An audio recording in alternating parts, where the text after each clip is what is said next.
भारत को भारतीयता की मान्यता के आधार पर फिर से खड़ा करना चाहता हूं, उस काम में लगा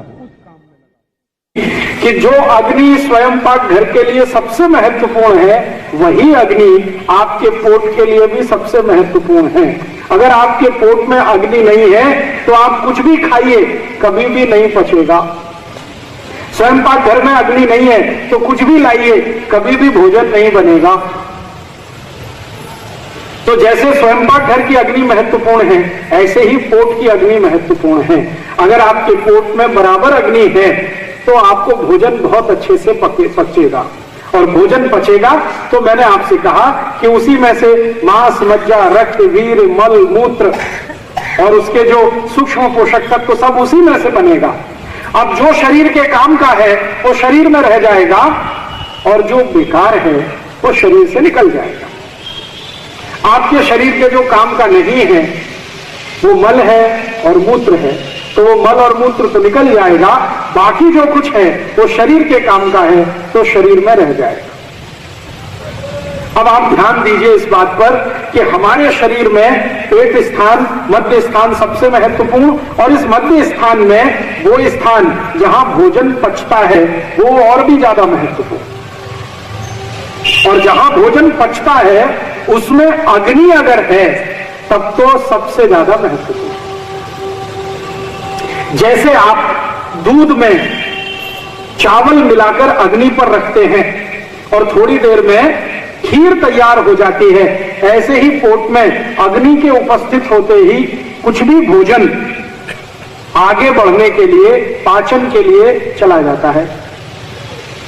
आप कुछ भी खाइए, अग्नि उसको आगे के रूप में लेके जाएगी।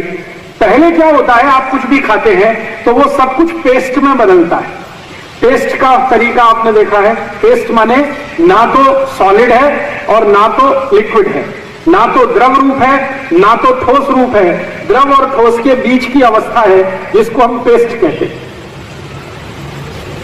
हमने कुछ भी खाया तो वो पहले पेस्ट में बदलता है, और पेस्ट थोड़ी देर के बाद रस में बदलता है, और रस के आगे की जो स्थिति है फिर वो सब है जो मैं आपको बार बार कह रहा हूं, मांस, मज्जा, रक्त, वीर, मल, मूत्र, ये सब उसी के आगे आगे निकलता है। तो आपने कुछ खाया है वो आपके पेट में जाए, ठीक रूप से पचे, और पचने के बाद उसमें से मांस, मज्जा, रक्त, वीर, मल, मूत्र सम्यक मात्रा में बने, माने जितनी जरूरत है उतनी मात्रा में बने, तो जीवन पर्यंत आप बिना किसी रोग के निरोगी रहते हुए अपने जीवन को बिताएंगे। आयुष पर सबसे ज्यादा रिसर्च भागवत जी ने किया, चरक ने किया, सुश्रुत ने थोड़ा बहुत किया, लेकिन सबसे ज्यादा भागवत ने किया, और सबसे ज्यादा सूत्र इस विषय पर फिर उन्होंने ही लिखे। इसलिए उनके शास्त्र, जिसका नाम है अष्टांग हृदय, उसमें से निकालकर 2-3 सूत्र बताता हूं कि आप जो खा रहे हैं वो ठीक से पचना चाहिए, उसके लिए अग्नि प्रदीप्त होनी चाहिए। इसके लिए सूत्र है। सूत्र क्या है? आपकी अगर पेट में अग्नि अच्छे से प्रदीप्त हो रही है, आप जो कुछ भी खा रहे हैं अच्छे से पच रहा है, तो इसमें ध्यान देने की बात यह है कि कौन कौन से ऐसे तत्व हैं जिनसे अग्नि बाधित हो सकती है। कौन कौन से ऐसे तत्व हैं जिनसे अग्नि बाधित हो सकती है। अब मैं आपसे एक सरल प्रश्न पूछूं तो आपको तुरंत ये ध्यान में आएगा। आपके स्वयं पाक घर में आपने भोजन बनाना है, मान लीजिए खीर बनानी है, आपने दूध और चावल दोनों मिलाकर रख दिया, आपकी गैस जल रही है, बर्नर ऑन है और वो खीर बन रही है। अब अगर मैं इस बर्नर को जलते हुए पानी डाल दूं, आपकी खीर पक रही है, आग जल रही है, मैं भोजन किया, फिर गट गट गट गट लोटे पे लोटा पानी पीना शुरू कर दिया। अब क्या होगा? अग्नि बुझेगी, क्योंकि पानी और अग्नि की दुश्मनी है। अब लोटे पे लोटा पानी पीते जाएंगे तो अग्नि तो बुझ गई, अब भोजन कैसे पचेगा? स्वयं पाक घर में भोजन कैसे बनेगा? अगर अग्नि बुझ गई, पानी डाल दिया, तो वहां जो स्थिति है वो ही पेट में हो जाएगी।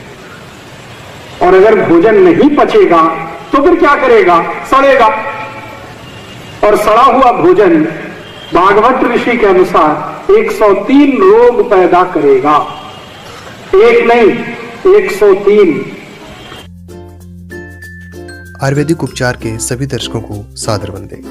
दोस्तों, यदि आपको भी भाई श्री राजीव दीक्षित जी के इन दुर्लभ व्याख्यानों से लाभ पहुंचा है तो नीचे जय श्री राजीव दीक्षित, जय गोमाता, वंदे मातरम लिख सकते हैं।